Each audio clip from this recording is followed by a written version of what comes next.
Bismillahirrahmanirrahim. Assalamualaikum warahmatullahi wabarakatuh. Selamat pagi Bapak Ibu Guru.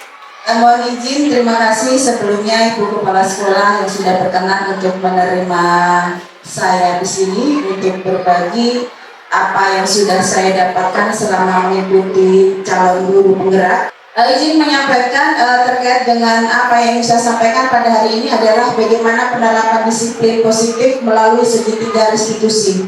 Ini juga saya dapatkan baru. Restitusi itu apa sih? Disiplin positif itu yang seperti apa? Nanti kita akan bahas bersama-sama. Next ya.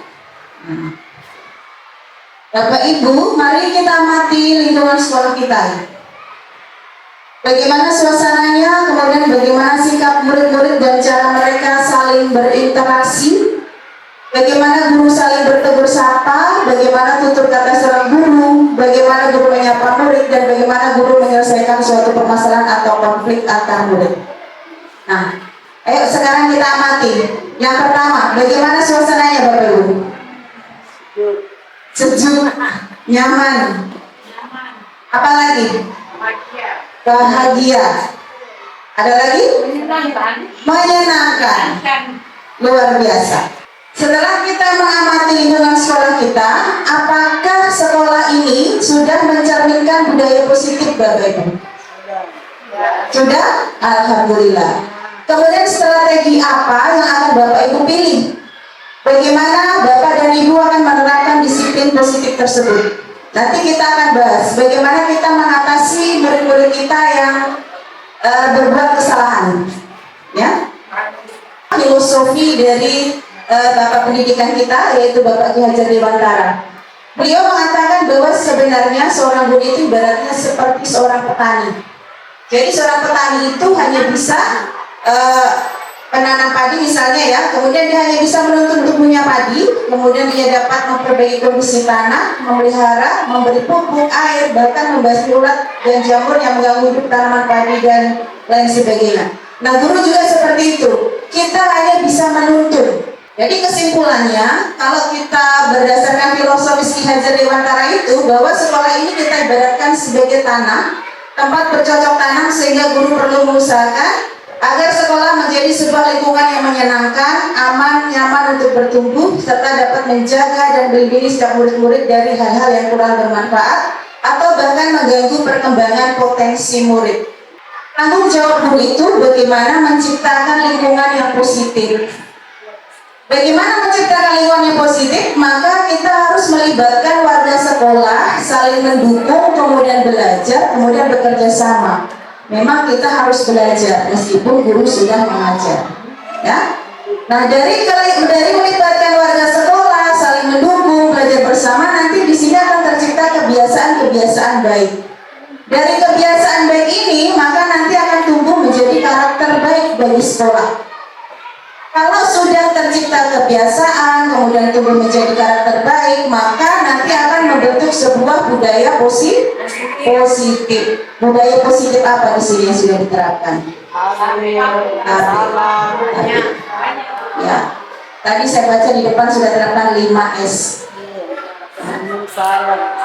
Budaya KB. Nah, sekarang saya akan membuat pertanyaan Bapak Ibu. Apakah Bapak dan Ibu setuju dengan pernyataan ini? Yang pertama adalah hukuman dapat mendisiplinkan anak. Tidak. Oke. Kemudian yang kedua, pemberian hukuman dengan hal positif seperti membersihkan halaman sekolah dapat mendisiplinkan anak. Siapa yang boleh angkat tangan? Yang boleh angkat tangan? Oke. Siapa yang tidak setuju? Yang tidak setuju, satu orang. Alasannya apa Bu? Boleh dikemukakan? Pemberian hukuman saya pernah lakukan, Ya. tapi hal itu tidak merubah sikap anak. Misalnya dia terlambat, saya katakan kalau kamu terlambat membersihkan lingkungan, setelah saya lakukan dia membersihkan lingkungan, besoknya dia masih terlambat.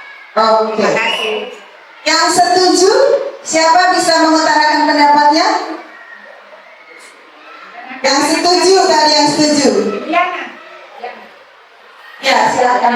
Kalau menurut saya, dengan kita sebagai guru memberikan hukuman untuk yang membersihkan halaman ya sekolah jauh tidak. Ya kemarin kan pernah pengalaman kita bercerita tentang pengalaman saja Bu ya. Ya.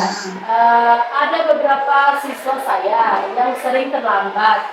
Dengan saya lakukan hal seperti itu, dengan apabila kamu terlambat, maka kamu akan mendapatkan sanksi untuk membersihkan halaman. Dan alhamdulillah siswa saya itu besoknya dan besok-besoknya tidak terlambat lagi karena dia takut kalau dibersihkan untuk membersihkan halaman kan sebesar ini. Jadi seperti itu Bu kalau menurut saya. Oke, baik. Karena ada rasa takut ya. Ya, Oke. Apakah memberi penghargaan dapat meningkatkan motivasi belajar anak? Ya, jelas. Iya. Ya, kalau begini ya, ada yang punya jawaban lain, option lain? Tidak?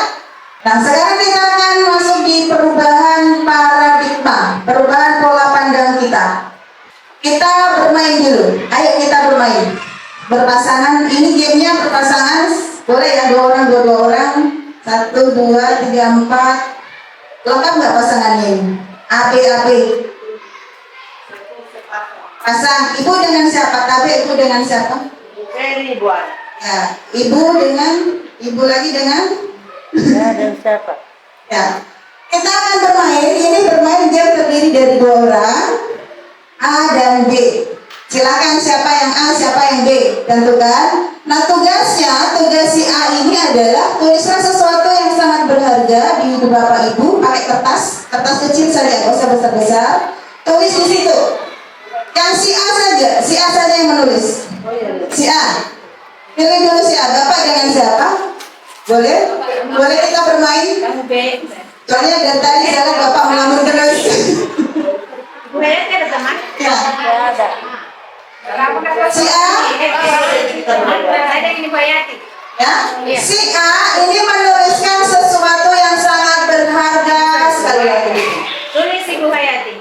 Kertas yang ditulis tadi, si A ya, yang si A itu genggam erat-erat. Pertahankan, genggam erat-erat. Tulis sudah.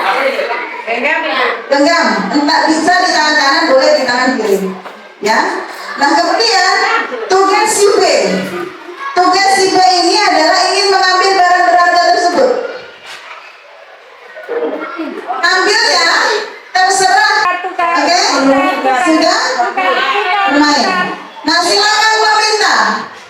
Apakah dengan cara mengintimidasi, memberi hadiah, merayu, memohon atau memeras, terserah. Bebas. Ini barang berharga, ini barang berharga. Oke, sudah? Sudah. Oke, silakan duduk kembali. Apa yang terjadi Bapak Ibu? Yang membuka siapa? Atau yang memberikan? Yang memberikan ke si B? Iya, benar. Angkat tangan. Yang Oke. memberikan angkat. Yang tetap mempertahankan kepalan tangan siapa? Oke, ya. Nah, dalam games ini sesungguhnya siapa yang memegang kendali untuk membuka atau menutup kepalan tangan Bapak Ibu? Kita. Si B. Si B? Si A?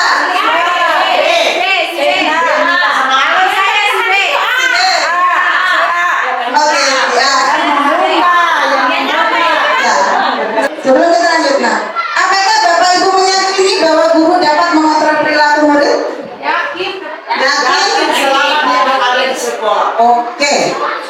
Atau sebagai orang tua kita yakin bahwa kita dapat mengontrol anak-anak kita? Tidak. Yakin. Ya.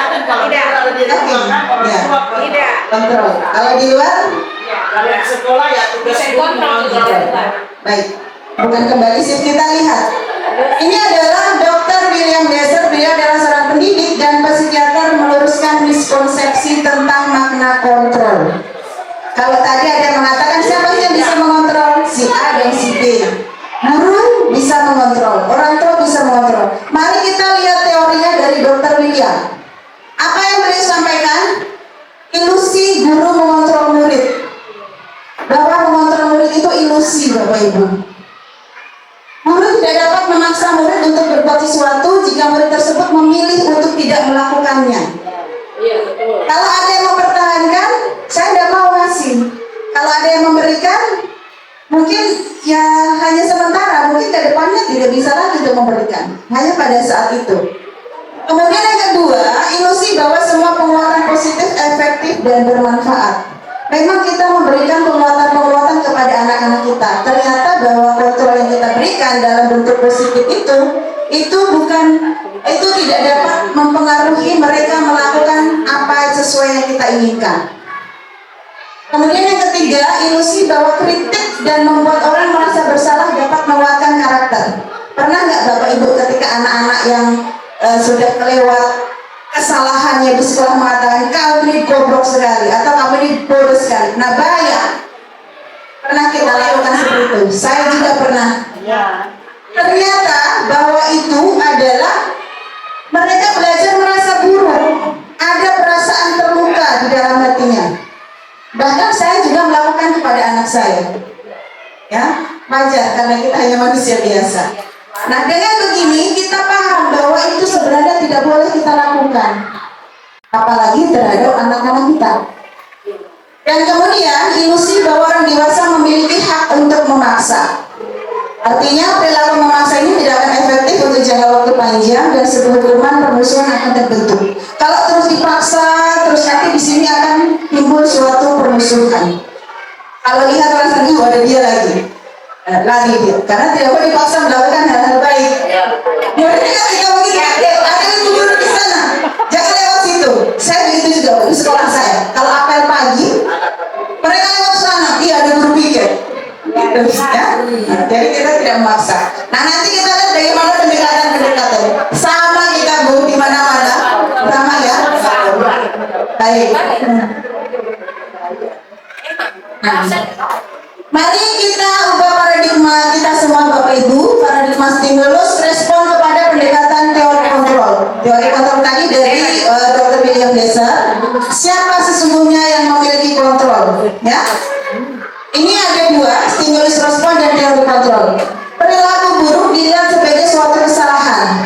Jadi ketika anak-anak didik kita melakukan suatu perilaku kesalahan, kita memandangnya mereka ini salah, bahwa yang mereka lakukan salah. Tetapi ternyata teori kontrol menyebutkan bahwa semua perilaku ini memiliki tujuan.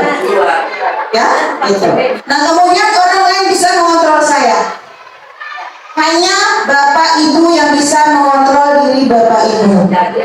Ya, meskipun ada pepatah siapa yang berteman dengan penjual ikan Berbau ikan. menjadi ikan. Oh ikan. Oh ikan. Kalau berteman dengan penjual parfum, bau harum. Ternyata hanya Anda yang bisa mengontrol diri Anda. Apakah Bapak Ibu menjadi harum atau menjadi bau ikan? Ya, gitu. Kemudian saya bisa mengontrol orang lain, teori kontrolnya Bapak Ibu tidak bisa mengontrol orang lain. Sama, kita tidak bisa mengontrol anak-anak kita. Kemudian model berpikir penanggalan kita, teori kontrolnya adalah model berpikir menang-menang. Harus ada solution win-win ya, menang-menang. Harus menang, boleh kalah. Nah, kita masuk di budaya positif.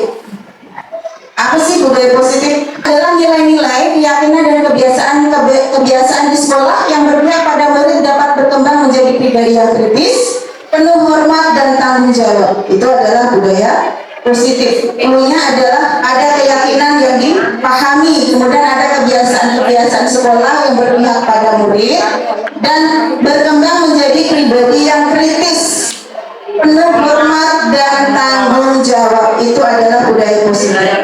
Kalau anak-anak kita sudah begini, berarti sudah tertanam budaya positif. Kemudian kita masuk di disiplin positif dan nilai-nilai kebajikan universal. Sudah pernah dengar nilai-nilai kebajikan universal? Belum? Oke. Ya. Nah, ini adalah makna disiplin, penerapan disiplin di sekolah kita. Tadi di awal sudah ada pertanyaan apakah dengan memberikan hukuman disiplin positif itu dapat berpengaruh ke anak ya. Bagaimana penerapan disiplin sekolah kita Bapak Ibu? Apakah telah efektif? Apakah masih perlu ditinjau kembali? Apa sesungguhnya arti dari disiplin itu sendiri? Apa kaitannya dengan nilai-nilai kebajikan? Kita lihat lihat dulu sekolahnya kita. Selanjutnya adalah apa sih sebenarnya makna kata disiplin? Ada yang bisa bantu saya Bapak Ibu? Apa makna kata disiplin? Saya. Kemarin kita sudah membahas P5 untuk kelas saya mengambil disiplin dalam belajar. Di sini dikatakan makna kata disiplin, berarti disiplin itu disiplin waktu. Misalnya contoh kita datang ke sekolah tepat waktu. Jadi kata disiplin berarti seperti datang ke sekolah tertib waktu, ya. Disiplin waktu, disiplin saat belajar, Masih ada yang mau menambahkan? Tidak ada? Jadi tata tertib disiplin ini Bapak Ibu sering sekali dikonotasikan. Yang pertama adalah tata tertib, ya. Yang kedua teratur, yang keempat hukuman, yang ketiga kepatuhan pada peraturan, dan yang keempat ada hukuman. Jadi disiplin yang berkembang di kita itu terdiri dari 4 ini. Kemudian disiplin ini juga dikembangkan dengan sesuatu kepatuhan. Nah, dari sini nanti akan timbul ketidaknyamanan. Selanjutnya, tujuan. Kenapa kita melakukan sebuah tujuan positif, disiplin ya, disiplin? Yang pertama adalah bagaimana kita menanamkan motivasi intrinsik pada murid-murid kita, yaitu untuk menjadi orang yang mereka inginkan dan menghargai diri sendiri dengan nilai-nilai yang mereka percaya. Itu disiplin positif. Nah, ketika murid-murid kita memiliki motivasi tersebut, mereka telah memiliki motivasi intrinsik yang berdampak jangka panjang, motivasi yang tidak akan terpengaruh pada ada hukuman atau hadiah. Motivasi intrinsik itu apa Bapak Ibu? Motivasi yang tumbuh dari hati, ya, dari dalam. Jadi Ki Hajar Dewantara menyatakan bahwa untuk memerdekakan atau dalam konteks pendidikan kita saat ini, untuk menciptakan murid yang merdeka, salah utamanya adalah harus ada disiplin yang kuat. Kalau sekarang kita belajar merdeka belajar, ya, merdeka belajar. Nah, kemudian apa hubungannya dengan kata merdeka? Beliau mengatakan bahwa merdeka itu artinya tidak hanya terlepas dari perintah, tetapi juga cakap memerintahkan diri sendiri. Merdeka, ya. Jadi ketika mereka sudah sadar, motivasi internya sudah terbangun, mereka merdeka. Merdekanya apa? Mereka bisa melakukan atau mengendalikan diri tanpa harus diperintah. Itu yang termasuk disiplin. Nah, kemudian ini sejalan dengan pandangan Gianni Boston, bahwa disiplin ini dapat membuat seseorang menggali potensinya menuju kepada sebuah tujuan mulia, sesuatu yang dihargai dan bermakna. Dengan kata lain, disiplin ini mempelajari bagaimana cara kita mengontrol diri dan bagaimana menguasai diri untuk memilih tindakan yang mengacu pada nilai-nilai yang kita hargai agar tercapai tujuan mulia yang diinginkan. Jadi disiplin ini sebenarnya adalah sebagai untuk kontrol diri agar dapat mencapai suatu tujuan mulia. Tujuan mulia ini mengacu pada nilai-nilai atau prinsip-prinsip mulia yang dianut seseorang. Kita tanamkan nilai-nilai tersebut sebagai nilai-nilai kebajikan yang universal.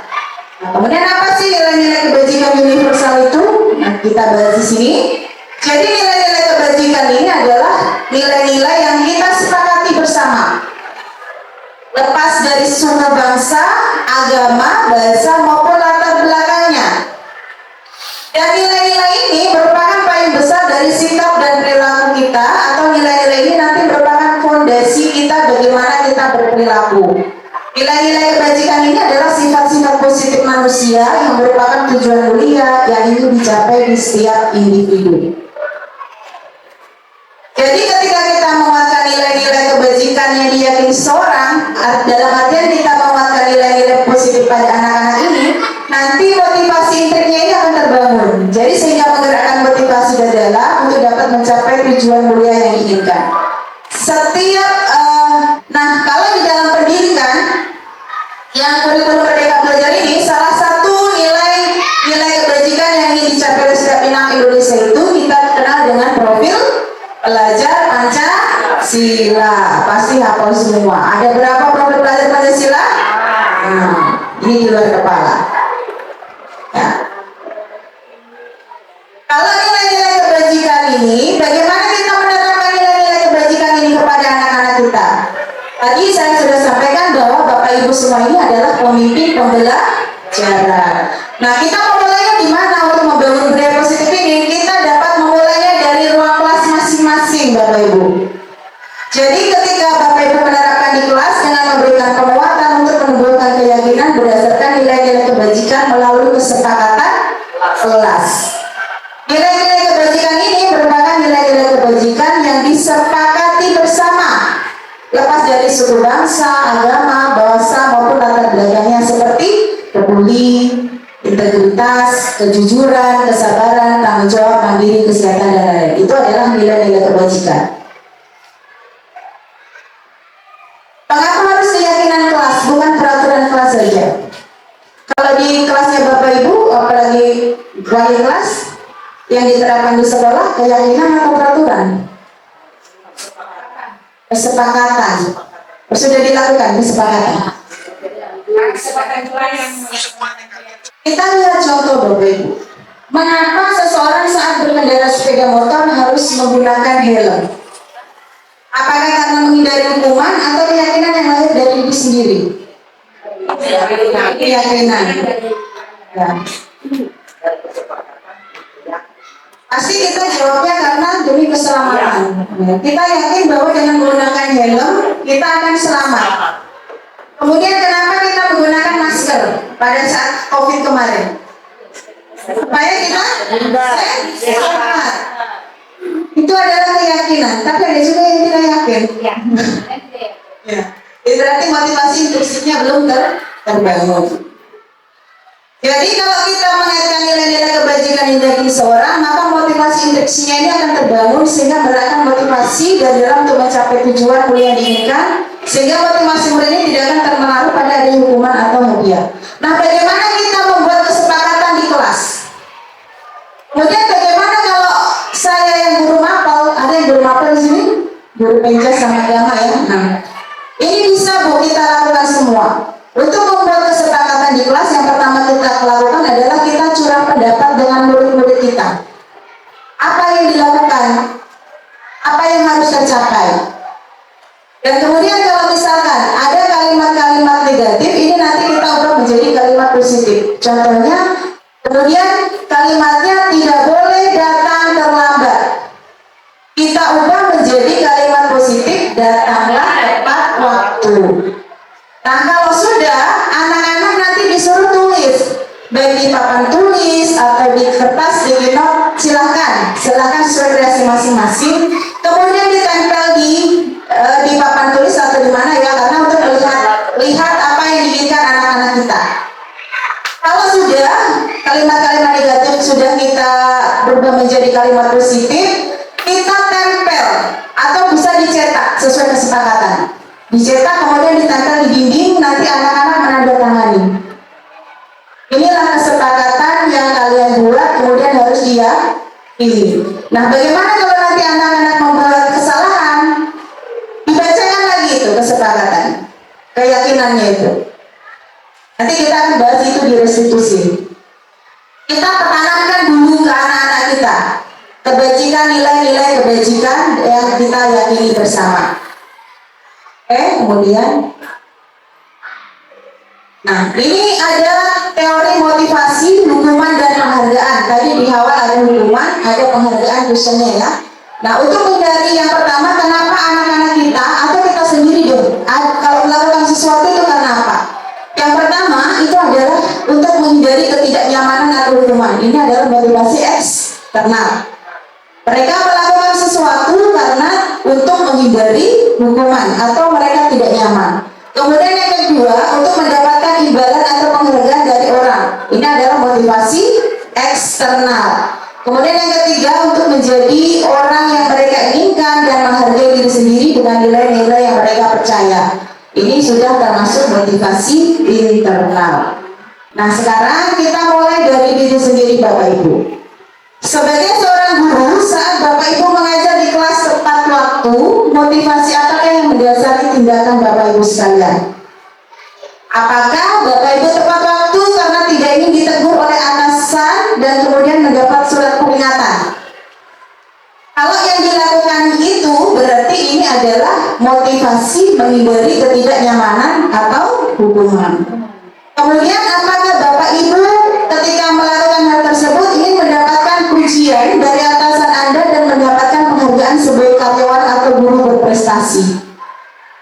masih motivasi eksternal, mendapat imbalan atau penghargaan dari orang lain.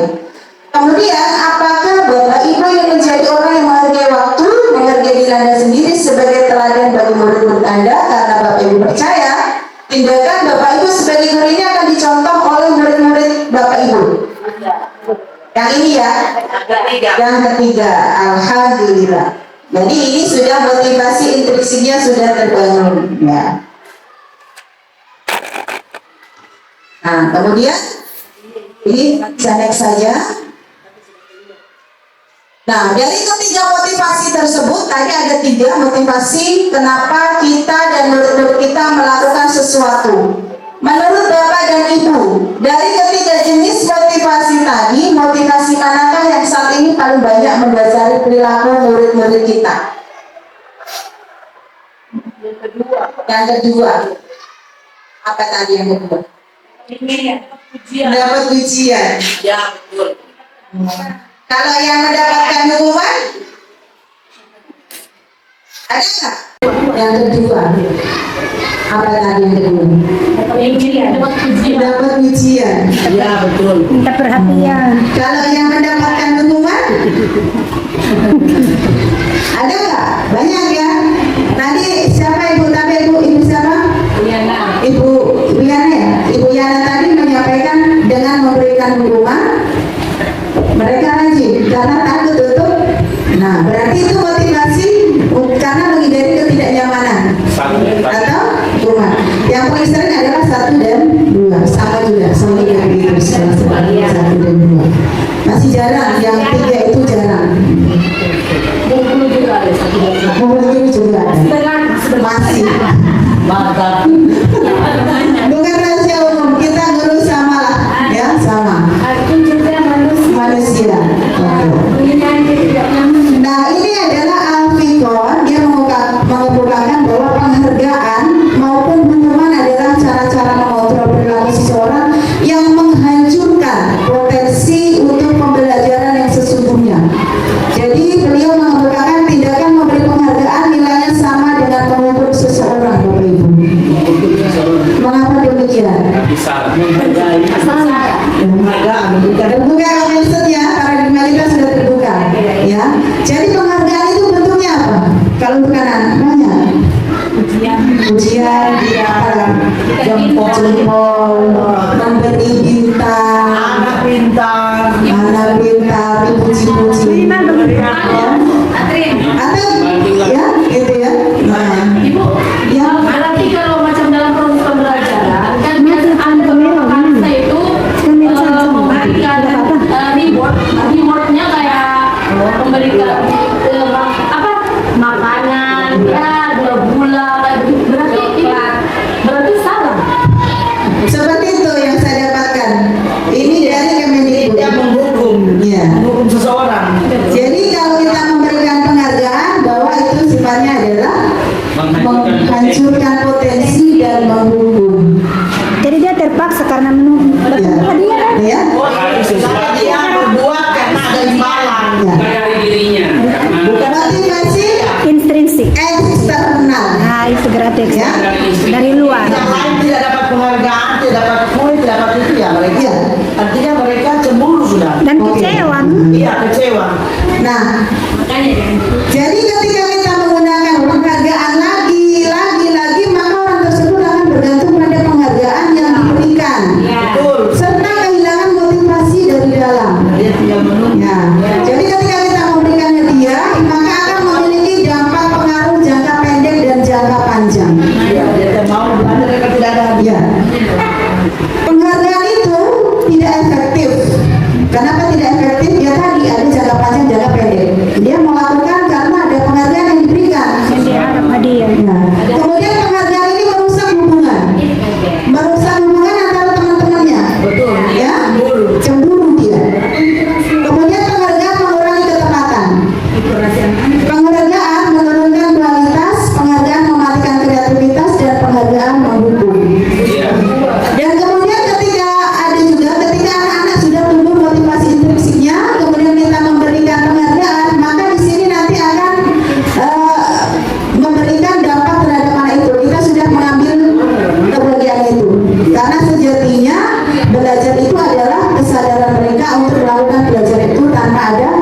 penghargaan ataupun hukuman. Gitu ya. Saya juga baru tahu setelah ikut berkurang. Iya. Sekarang kita lihat kasus Bapak Ibu. Ini adalah kasusnya Ibu Anas. Iva kurang menguasai pelajaran matematika sehingga pada saat pelajaran tersebut berlangsung dia lebih banyak berdiam diri atau menggambar di buku pelajarannya. Pada saat guru matematikanya Pak Seno menanyakan pertanyaan, Iva menjadi gugup dan tak sengaja menjatuhkan tasnya dari kursi. Serta tiba-tiba menjadi gagap pada saat berupaya menjawab. Seluruh kelas pun tertawa melihat perilaku Iva yang bicara tergagap dan terkejut tersebut. Pak Seno pada saat itu membiarkan teman-teman Iva menertawakan Iva yang tergagap dan malu luar biasa dan malahan minta Iva untuk maju ke depan dan berdiri di depan kelas sambil menunjuk ibunya karena tidak bisa menjawab pertanyaan Pak Seno. Kelas semakin gaduh dan anak-anak pun tertawa melihat Iva di depan kelas memegang ujung ibunya. Ini kalau zaman dulu kan tidak ada yang begini ya, tidak ada. Nah, dari kasus tersebut, apakah Bapak Ibu setuju dengan tindakan Pak Seno terhadap Iva? Tidak. Kalau untuk Sekarang tidak. Tidak. Kenapa? Dulu kita ada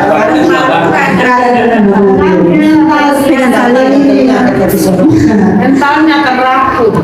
Jadi menurut Bapak Ibu, apakah tindakan Pak Seno terhadap Iva ini adalah sebuah hukuman atau konsekuensi? Hukuman. Mengapa dikatakan hukuman? Disuruh? teman-teman tertawa dia. Oke, baik. Nah, kita akan membahas apa itu hukuman, apa konsekuensi, dan apa itu restitusi. Jadi saat menjalankan peraturan atau keyakinan baik di kelas maupun sekolah, jika terjadi suatu pelanggaran, tindakan apa yang dilakukan dulu? Apa yang selama ini dipanggil? Apa yang selama ini dilakukan ketika anak melakukan kesalahan? Panggil ke depan. Panggil ke depan. Saling ke depan dan ditanya apa? Memberikan bimbingan, arahan. Jadi untuk itu kita perlu meninjau ulang tindakan penegakan peraturan atau keyakinan kelas sekolah kita selama ini. Mengapa kita tinjau ulang? Karena tindakan terhadap suatu pelanggaran yang biasa kita lakukan terhadap anak-anak kita ini masih berbentuk hukuman atau konsekuensi. Bagaimana melakukannya? Oh, nanti kita bahas. Tenang. Ya, penasaran ya, penasaran. Oke. Nah, pada dasarnya tindakan murid yang dilakukan ini karena adanya suatu motif kebutuhan dasar yang tidak terpenuhi sehingga melanggar peraturan dan tindakan yang tidak sesuai dengan nilai-nilai kebajikan. Mereka gagal untuk memenuhi kebutuhan dasar mereka sehingga sebagai guru kita harus mampu mengidentifikasi kebutuhan dasar apa yang belum terpenuhi dari murid tersebut. Jadi ketika anak-anak kita melakukan kesalahan, ada kebutuhan dasar yang tidak terpenuhi. Jadi sebagai guru kita harus mampu mengidentifikasi 5 dasar kebutuhan manusia. Yang pertama adalah kebutuhan bertahan hidup. Survive ya, survive. Ini termasuk rumah, sandang, pangan, papan ya. Kasih sayang dan rasa diterima, kebutuhan diterima. Kemudian penguasaan, kebutuhan pengakuan dan kemampuan, kebebasan, kebutuhan akan pilihan, kesenangan, kebutuhan untuk merasa senang. Contohnya, jika ada di kelasnya Bapak Ibu ada anak-anak yang misalkan belajar sambil mendengarkan musik gitu ya. Itu kan kita sebagai guru tidak nyaman. Jadi kita mengidentifikasi dulu. Mungkin kebutuhan dasar merasa bahagia ini, kesenangannya ini dia tidak dapatkan di rumah. Jadi kita tidak langsung menjudge anak itu bahwa mereka yang lakukan itu salah. Tapi sebagai guru kita harus mengidentifikasi dan menggali kebutuhan apa yang mereka butuhkan. Nah, untuk mendapatkan kesenangan dan kebahagiaan itu, bagaimana seorang guru memberikan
kondisinya fisiknya terganggu, ya seperti itu.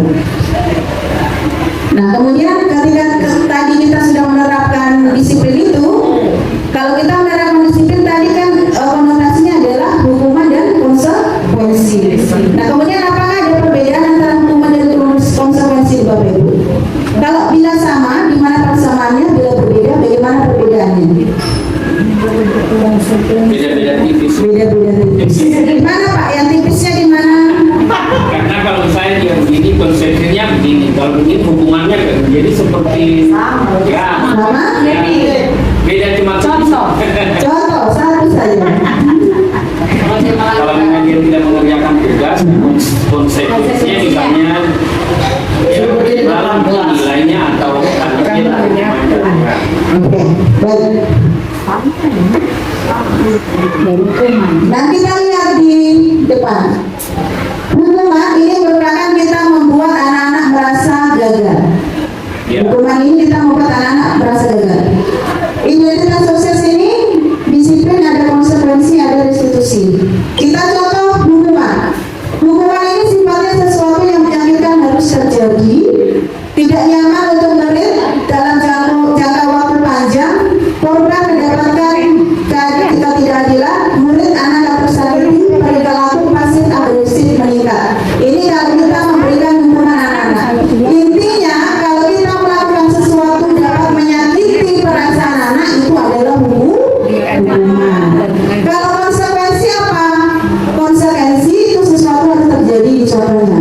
Tidak nyaman untuk murid dalam jangka waktu pendek. Kalau konsekuensi murid juga tetap tidak nyaman, tetapi dalam jangka waktu pendek. Kemudian korban bisa diabaikan, murid anak tidak nyaman, penguatan hanya bertahan dalam jangka waktu pendek. Kalau restitusi ini merupakan pilihan. Pilihan dalam arti apa yang harus dilakukan anak untuk mendapatkan identitas sukses. Kemudian menguatkan anak atau murid dalam jangka waktu panjang, korban mendapatkan ganti, murid anak mendapatkan penguatan, masalah terpecahkan. Kalau kita memberikan hukuman konsekuensi, apakah masalah terpecahkan? Tidak terpecahkan. Tapi kalau restitusi itu masalah terpecahkan. Kita lihat ini contoh kalimat-kalimatnya. Ini kalau negatif ini hukuman ya. Awas kalau dilakukan lagi ya. Nanti awas kamu. Awas ya. Jangan begitu. Jangan begitu lagi. Kalau netral, lakukan apa yang saya katakan. Kalau positif, apakah hal ini sesungguhnya ingin kamu lakukan? Kita ditanya dulu, ya. Apakah hal ini yang sesungguhnya ingin kamu lakukan? Pasti jawabannya anak-anak itu tidak. Kalau lambat, kok suka lambat kan? Bilang tidak. Tapi bahasanya itu sudah bahasa penghukum ya, karena langsung kok suka lambat kan? Ya, tekanan dengan tekanan. Nah, ini saran saya. Ini kesimpulannya. Kesimpulannya adalah kalau hukuman ini bersifat tidak terencana atau tiba-tiba, anak atau murid ini tidak tahu apa yang akan terjadi dan tidak dilibatkan. Kalau hukuman ini bersifat satu arah dari pihak guru yang memberikan dan murid hanya menerima suatu hukuman tanpa melalui suatu kesepakatan atau pengarahan dari pihak guru baik sebelum atau sesudahnya. Hukuman yang diberikan bisa berupa fisik maupun psikis. Murid anak disakiti oleh suatu perbuatan atau kata-kata. Kemudian kalau disiplin dalam bentuk konsekuensi, ini sudah terencana atau sudah disepakati. Kemudian sudah dibahas dan disetujui oleh murid dan guru. Dibuat oleh pihak guru sekolah dan murid sudah mengetahui sebelumnya konsekuensi yang akan diterima bila ada pelanggaran. Pada konsekuensi, murid tetap dibuat tidak nyaman untuk jangka waktu pendek. Konsekuensi ini diberikan berdasarkan suatu data yang dapat diukur, misalnya setelah 3 kali tugasnya tidak diselesaikan pada batas waktu yang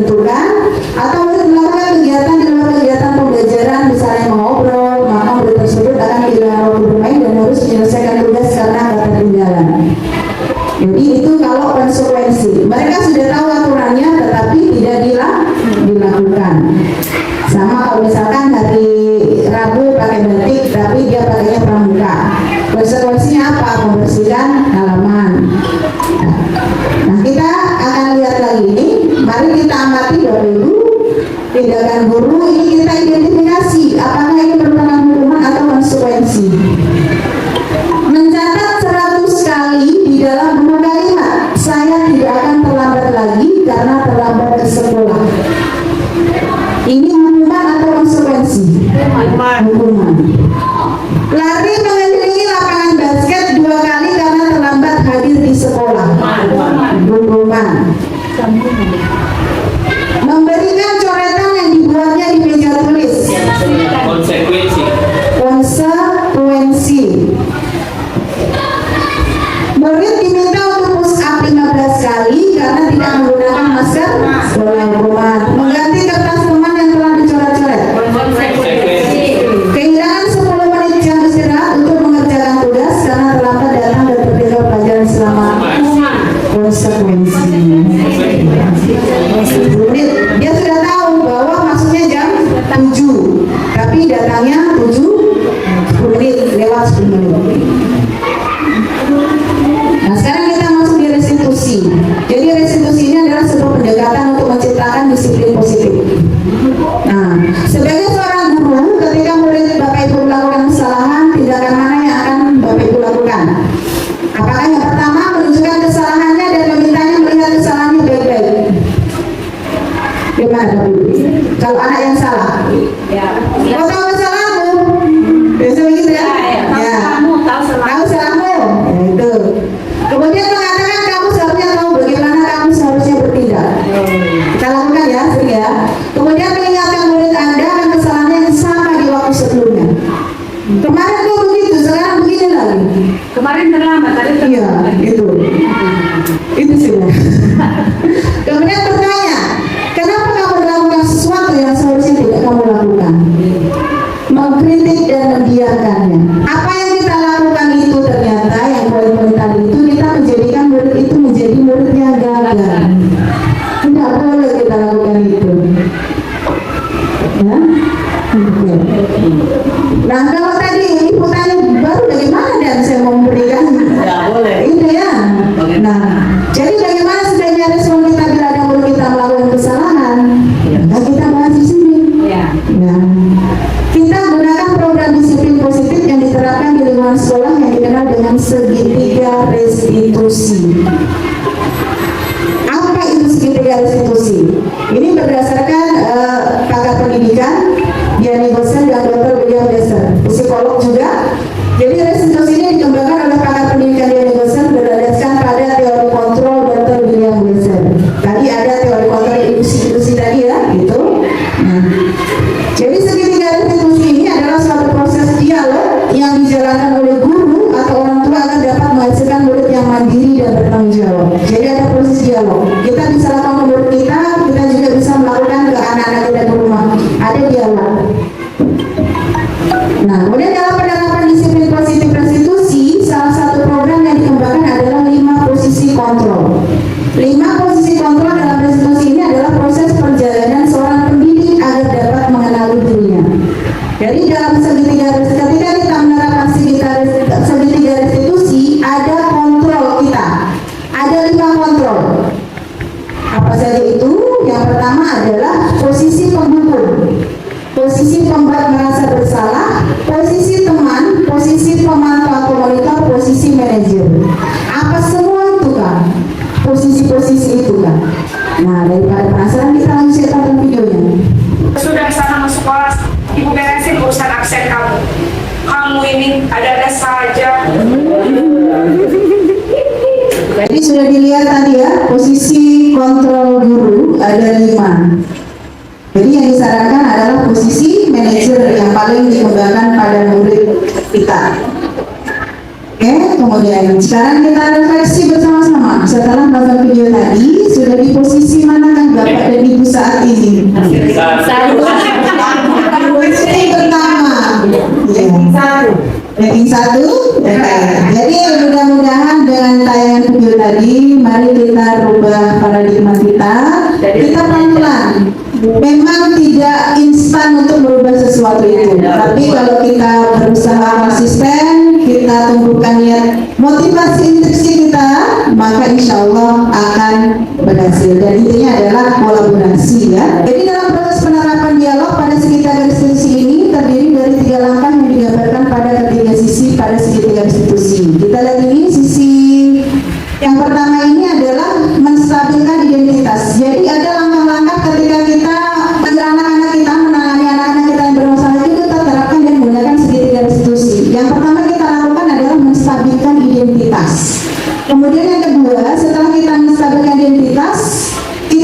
konsekuensi tindakan yang salah. Setelah itu kita menanyakan keyakinan. Ini adalah restitusi. 3 langkah yang kita lakukan. Ya, kemudian bagaimana penerapannya? Mari kita simak penerapannya, Bapak Ibu. Saya tanya dulu sebelum. Boleh silakan Bapak, mari kita diskusi. Ini saya tanya apakah ini termasuk hukuman atau konsekuensi atau restitusi? Ya, kalau sifatnya tidak menyakiti anak-anak, apa yang kita lakukan tidak menyakiti perasaan anak, itu bukan hukuman. Ya. Yang pertama Kalau dengan orang tua diinformasikan orang tua kerjasamanya. Ya. Kalau konsekuensi berarti kita sudah ada aturan di sekolah, anak-anak sudah tahu, tetapi dia tidak melakukannya. Konsekuensinya apa? Kata namanya dari dipanggil orang tua. Ya, tapi memang kita perlu bekerja sama dengan orang tua. Saya bertanya untuk perbaikan ke Ya, depan gimana? nggak apa-apa karena baik Bapak Ibu, kita lihat lagi satu video ya bagaimana penerapan segitiga restitusi. Jadi itu tadi penerapan dari segitiga restitusi, Bapak Ibu. Berarti di sini perannya kita diusahakan sebagai posisi manajer ya, kontrol manajer. Nah dalam penerapan segitiga restitusi ini kita harus yang pertama itu adalah menstabilkan identitasnya murid-murid kita dulu, jangan langsung menjudge. Kenapa mereka melakukan itu? Kita mendinginkan dulu anak-anak yang sedang emosi, kita dinginkan.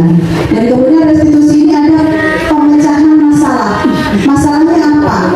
Bukan kita yang memberikan pemecahan, tapi mereka sendiri yang menggali apa yang harus mereka lakukan sendiri. Jadi pahami sampai di sini kalau restitusi penerapannya ya.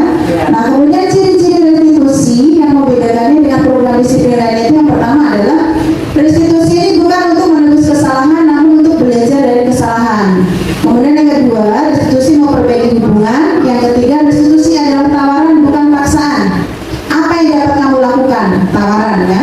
Kemudian yang keempat, restitusi ini menuntut untuk melihat ke dalam diri, keyakinan yang disepakati bersama. Kemudian mencerahkan kebutuhan dasar yang mendasari tindakan. Restitusi diri adalah cara yang paling baik. Kemudian restitusi fokus pada karakter bukan tindakan. Karena kadang ada tindakan tapi tidak memunculkan karakternya. Kemudian restitusi menguatkan, restitusi fokus pada solusi, dan restitusi mengembalikan murid yang berbuat salah pada kelompoknya. Jadi demikian Bapak Ibu yang bisa sampaikan terkait dengan penerapan disiplin positif dan segitiga restitusi. Mohon maaf bila dalam penyampaian kita berbagi ini terdapat salah kata maupun sikap saya, karena pada dasarnya saya adalah manusia biasa yang terlepas dari kesalahan. Terima kasih saya ucapkan kepada Ibu Kepala Sekolah sekaligus Ibu-Ibu guru semua. Wassalamualaikum warahmatullahi wabarakatuh. Selamat siang. Waalaikumsalam warahmatullahi wabarakatuh. Oke. Terima kasih Bu atas pemaparan materinya yang sangat bermanfaat. Kalau kami semua melihat ya, ini adalah apa ya, rezeki, dan alhamdulillah hari ini kami semua sudah memahami sebagai pendidik untuk merubah karakter siswa.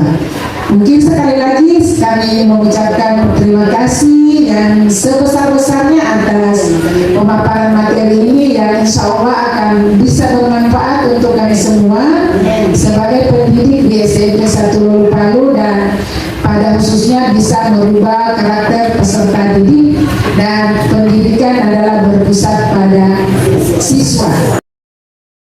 Kalau menurut saya sebagai kepala sekolah, penerapan restitusi segitiga yang seperti apa yang sudah saya jelaskan tadi pada Ibu membawakan materi, itu sangat bagus dan bisa merubah mindset guru, bisa merubah kebiasaan-kebiasaan yang sebelumnya yang masih ada menghukum dan memberikan konsekuensi terhadap siswa yang membuat pelanggaran. Dan saya yakin kalau kita komitmen, semua pendidik pasti bisa, insya Allah. Karena itu membangun karakter yang budaya positif itu tidak serta-merta seperti membalikkan telapak tangan. Jadi pasti membutuhkan kolaborasi, kerjasama bersama orang tua siswa dan utamanya guru yang menjadi ujung tombak dari pendidikan yang ada di satuan pendidikan. Menurut saya sangat bagus. Saya merasa senang saat Ibu Elis memberikan pelajaran di kelas karena saat memberikan pembelajaran dilakukan dengan baik serta tidak membeda-bedakan antara murid yang satu dengan yang lainnya serta mengajarkan kepada kami hal-hal yang positif. Selain itu, ketika saya melakukan kesalahan, Ibu Elis tidak langsung memarahi saya, melainkan memberikan penguatan agar bisa menjadi manusia sesuai dengan yang saya inginkan.